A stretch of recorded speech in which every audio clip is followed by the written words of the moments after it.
Are you planning on traveling this holiday season? If you are, then you want to pay attention to this video because I'm going to give you some tips that's going to save you a lot of money. Welcome, my beautiful people. Fernando David here. And in this video, I'm going to give you some tips that are going to save you money when you travel and you decide to book a short-term rental property. You probably already know that inflation is off the chain. It is insane, and it has definitely affected the travel industry. The travel industry was already hurting to begin with because of the pandemic. As if you've been following the news, you know that we have a staffing shortage. In fact, many airlines have cut back on some travel routes because they can't staff them.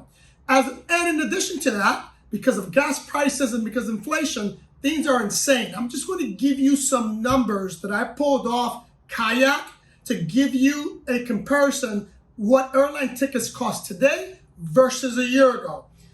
Right now, if you travel in the month of December, according to Kayak, which is a very popular booking site, the average airline ticket is going to cost you about $475. That's a 48% increase from last year. If you're thinking about traveling in December, it's even worse. The average ticket price is going to be about $575, and I'm talking about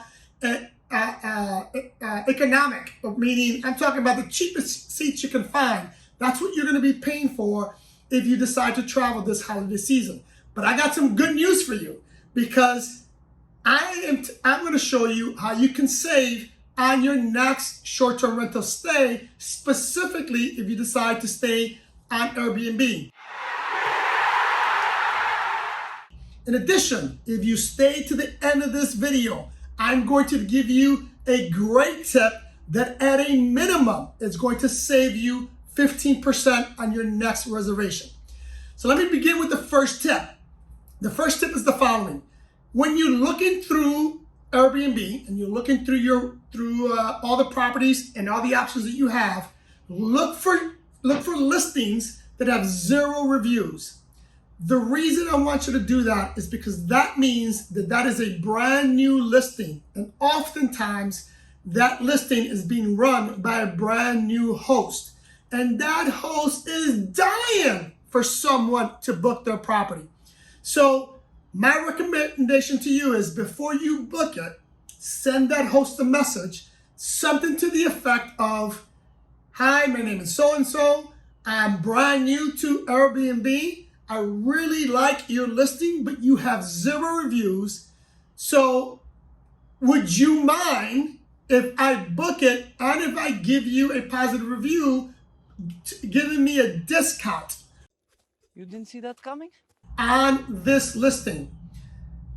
Now, just to cover for all those people that are familiar with the Airbnb policies, hosts are not, or it's against policy for hosts to pay a guest to give them positive reviews. But I don't think it's an issue if you tell them, "Hey, you don't have any reviews, I want to stay on your property. If you let me stay on your property, I won't give you a negative review if you give me a discount." Okay? That's one way to do it.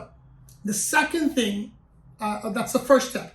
The second tip I want to give you is if you're flexible on your travel, I want you to look for gaps in a calendar, meaning, or what we refer in this industry as orphan days. I want you to look at days in which there's a reservation, like for example, a guest checks out on a Monday, and the next booking or reservation is on a Thursday or Friday. So you have that Monday, Tuesday, Wednesday open. If you're flexible, I highly recommend, once again, reach out to the host and say, "Hey, I'm willing to change my days to your empty days of Monday, Tuesday, Wednesday in return for a discount." Wow. And I will put money that more often than not, they're going to agree to that because it's very difficult to book those orphan days. So give that a try. Then the next tip that I want to give you is to go ahead and look for larger properties. And then I want you to pick some friends and travel with those friends. Because you guys, let's say, for example, you book a 3-bedroom house, you guys can share the cost of that 3-bedroom house. That will dramatically reduce your travel costs. But in addition to that, here's a little bonus within that tip. If someone among the group, or I would recommend you find someone in that group that does not have an Airbnb account, have them create that account and then have them make the reservation. Because a brand new traveler, someone that creates a brand new listing, Airbnb is going to give you a discount, meaning I think now it's like $39 that they will give you off your first reservation.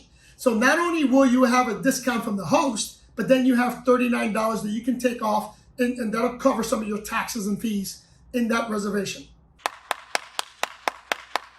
The next tip that I highly recommend that you use is for you to think outside of the box.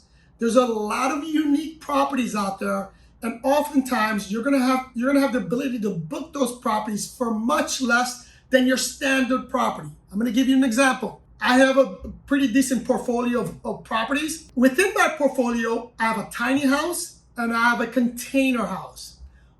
Both comfortably, both will allow 2 people to stay there very comfortable.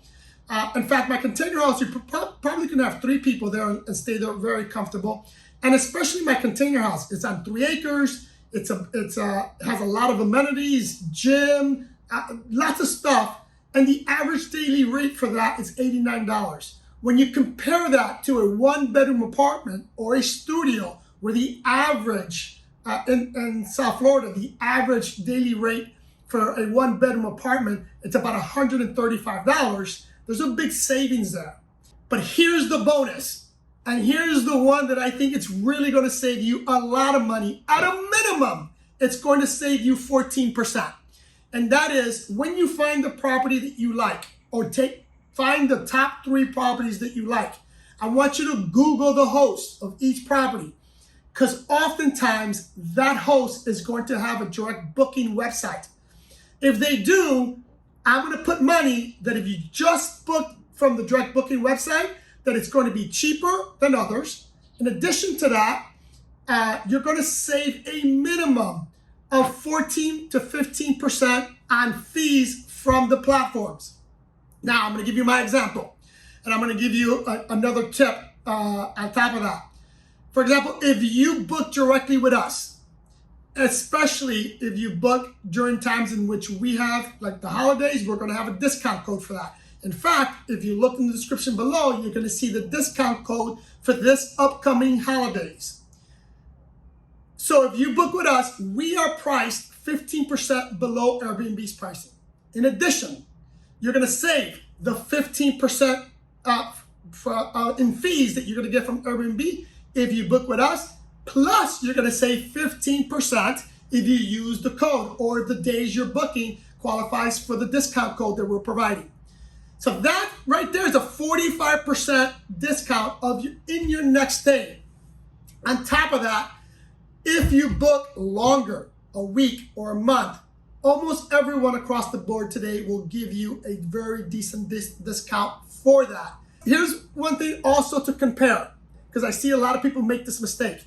Let's say you're going to stay in one of our properties for 5, maybe 6 days. I highly recommend that you just add a day, whether you use it or not, add a day, because that discount code that you get for staying a week is cheaper than if you booked 5 days, and definitely cheaper if you book 6 days. So you might as well just book that extra day. That way you can check out late if you have a late flight. There's a lot you can do if you take that extra day, even if you don't use it the entire time, because it's going to be cheaper than booking it for 5 to 6 days. I gotta tell you, it was perfect. Perfect. Everything, down to the last minute details.